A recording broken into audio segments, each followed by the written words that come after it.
ہوتا ہے، شیطان کا کام کیا ہوتا ہے یہ بھی سمجھ لیجئے، اس سے ہوشیار رہیے گا۔ قرآن مجید پڑھیے، قرآن میں آپ کو سب ملے گا۔ بسم اللہ الرحمن الرحیم، قل اعوذ برب الناس ملک الناس الہ الناس من شر الوسواس الخناس الذی یوسوس فی صدور الناس من الجنۃ والناس۔ کیا ہوا ٹرانسلیشن اس کا؟ قل اعوذ برب الناس، اے ہمارے حبیب یہ کہ ہم اللہ سے پناہ مانگتے ہیں، اللہ کی پناہ مانگتے ہیں۔ قل اعوذ برب الناس ملک الناس الہ الناس، جو انسانوں کا بادشاہ ہے، جو انسانوں کا اللہ ہے، اس کی پناہ مانگتے ہیں۔ کاہے سے پناہ مانگتے ہیں؟ من شر الوسواس الخناس،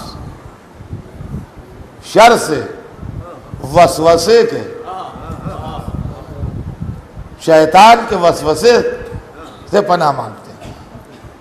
وسوسہ کیا ہے؟ من شر الوسواس الخناس الذی یوسوس فی صدور الناس، جو انسانوں کے دل میں وسوسے پیدا کرتا ہے، وسوسے پیدا کرتا ہے۔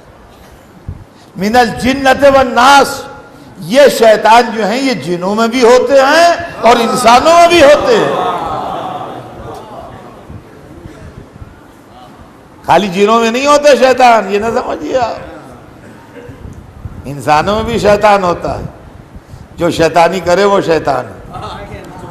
شیطان کا کام کیا ہے؟ وسوسے پیدا کرتا ہے۔ وسوسہ کیا چیز ہے؟ سنیے، دل کے اندر ایک بیج بو دیتا ہے، وہ بیج جو ہے وہ اگتا رہتا ہے۔ جب حسین کو معلوم تھا کہ شہادت ہے تو گئے کیوں؟ اب یہ دل میں وسوسہ پیدا کر دیا۔ اب آپ جانتے ہیں کیا ہوتا ہے؟ یہ ایک دفعہ تو اس نے آپ کے کان میں آواز ڈال دی، اکیلے میں، تنہائی میں، مختلف موقعوں پر یہ آواز کان میں آیا کرتی ہے۔ ہاں بھائی بات تو ٹھیک ہے، جب معلوم تھا تو گئے کیوں؟ بھائی بات تو سمجھ میں آتی ہے، جب معلوم تھا تو گئے کیوں؟ ہاں بھائی جب یہ بات تو سمجھ میں آتی ہے، جب معلوم تھا تو گئے کیوں؟ یہ آواز بڑھتی جاتی ہے، یہ آواز زوردار ہوتی جاتی ہے۔ رات کے اندھیروں میں، سناٹوں میں، تنہائیوں میں یہ آواز آتی رہتی ہے اور آدمی اس سے متاثر ہوتا رہتا ہے، یہاں تک کہ ہوتے ہوتے ہوتے ہوتے ہوتے ہوتے آخر میں ایک منزل وہ بھی آ جاتی ہے کہ اس کا جادو چل جاتا ہے اور آدمی اس سے بگڑ جاتا ہے، گمراہ ہوتا ہے۔ اس کا نام ہے وسوسہ شیطان۔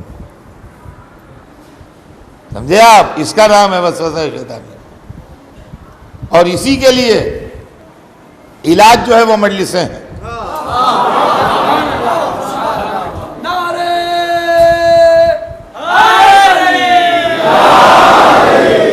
علاج جو ہے وہ مجلسیں ہیں، اس لیے کہ جہاں یہ وسوسہ پیدا ہوا دماغ میں، وہیں ہم نے اس کی دوا دی، اینٹی ڈوز دیا اس کا، کہ قربانی بغیر جانے بوجھے نہیں ہوتی، دھوکے میں ہو تو ہلاکت ہے، جان بوجھ کے ہو تو قربانی ہے۔ اور اگر دھوکے کی بات ہے تو کیا اسماعیل و ابراہیم دھوکے میں منا جا رہے تھے کہ جان بوجھ کے جا رہے تھے؟ اگر ایک گلا کاٹنے جا رہا تھا، ایک گلا کٹوانے جا رہا تھا، اور اس کے بعد جب پلٹے تو ایک کو امام بن کے پلٹا ایک، اور ایک ذبیح بن کے پلٹا۔ اس کا مطلب یہ ہے کہ مذہب کا اصول یہ ہے کہ قربانی جان بوجھ کی ہوتی ہے۔ پیٹھ پر گولی لگ جائے تو شہادت کیسی؟ سینے پر لگے تو شہادت ہے۔ کہ موت کے آگے کھڑے مسکرا رہے تھے کہ مارے گئے، نہ یہ کہ موت سے ڈر کے بھاگ رہے تھے تو مارے گئے۔ ہم اکثر پڑھتے ہیں یہ مضمون، تو ہم پر اعتراض ہوا کہ یار یہ کون سا ٹرانسفر کا فلسفہ لائے اطہر صاحب، یہ کون سا ٹرانسفر کا فلسفہ لائے؟ تو میں نے کہا یہ فلسفہ تو بہت سمپل ہے، اس لیے کہ اگر ایک مومن کا عمل دوسرے کھاتے میں ٹرانسفر ہو سکتا ہے تو امیر المومنین کا عمل مومن کے کھاتے میں ہو سکتا ہے۔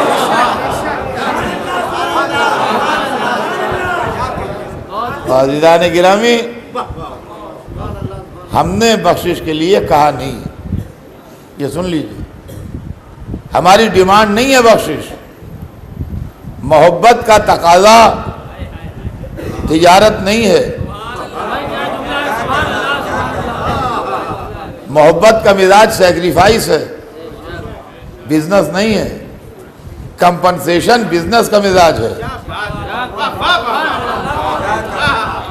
اگر ہم نے ہوٹل کھولا ہے اور آپ نے آن کے ہوٹل میں کھانا کھایا اور پیسے نہیں دیے تو شکوہ ہوگا، لیکن اگر ہم نے آپ کی دعوت کی ہے اور آپ نے چلتے وقت کہا آپ کا کیا خرچہ ہوا میں دے دوں، تو زندگی بھر اس کا شکوہ رہے گا کہ آپ نے کیا بات کہی تھی ہم سے۔ ہم نے تو محبت میں آپ کو کھانا کھلایا، آپ وہاں جیب میں ہاتھ ڈال کے پیسہ دینا چاہتے ہیں۔ اس لیے کہ دعوت جو ہے محبت میں کی جاتی ہے، ہوٹل محبت میں نہیں کھولا جاتا ہے، تجارت کے لیے کھولا جاتا ہے، سمجھے آپ؟ تو محبت کا مزاج ہے سیکریفائس، تجارت کا مزاج ہے کمپنسیشن، بدلہ۔ ہم جو روتے ہیں اہل بیت پر، ان کی واہ واہ کرتے ہیں، ان کے نعرے لگاتے ہیں، یہ تجارتی بنیاد پر نہیں لگاتے ہیں۔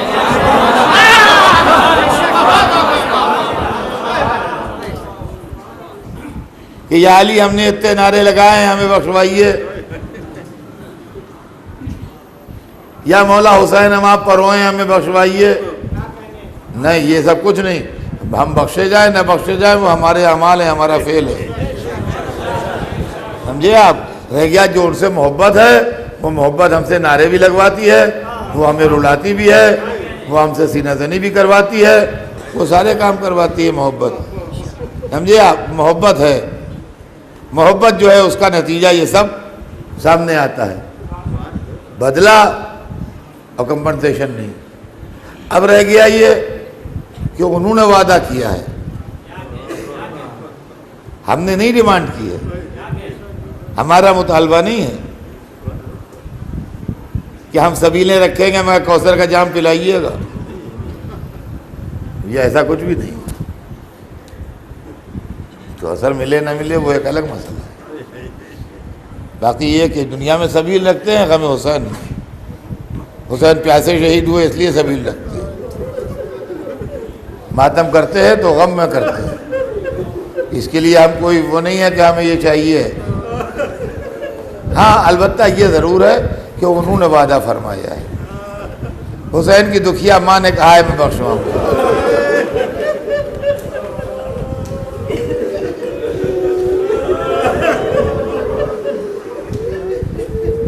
حسین کے بہن کی دل کی آرزو تھی کہ حسین پر رویا جائے۔ حدیث میں ہے کہ روز عاشور چھٹے امام زیارت کو تشریف لائے اور اپنے جد بزرگوار کی قبر مطہر کے اوپر آئے اور قبر حسین پر اپنا رخسار رکھ دیا۔ ایک تو امامت کا رخسارہ، دوسرے خاک پر رکھا ہوا، اور خاک بھی کون سی؟ قبر حسین کی خاک، اور آنکھوں سے آنسو جاری ہیں، اور اللہ سے کہہ رہے پالنے والے ان آوازوں پر رحمت نازل فرما جو میرے جد حسین کی مصیبت میں بلند، ان آوازوں پر رحمت نازل فرما جو میرے جد حسین کی مصیبت میں بلند۔ عزیزان گرامی یہ آوازیں بلند ہیں، جانے والے رو رہے ہیں۔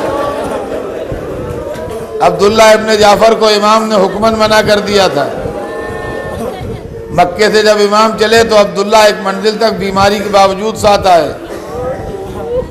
جب ایک منزل تک وہ آ گئے تو امام نے کہا میں آپ کو حکم دیتا ہوں کہ آپ واپس جائیے۔ اب حکم امام کے بعد اگر ٹال دے تو گناہگار ہے، فرمایا میں حکم دیتا ہوں آپ واپس جائیے۔ اس طریقے سے عبداللہ ابن جعفر کو واپس کیا تو ان نے کہا اچھا میرے دونوں بیٹے آپ کے ساتھ جائیں گے۔ دونوں بیٹے حسین کے ساتھ گئے، زینب کے لاڈلے حسین پہ قربان ہو گئے۔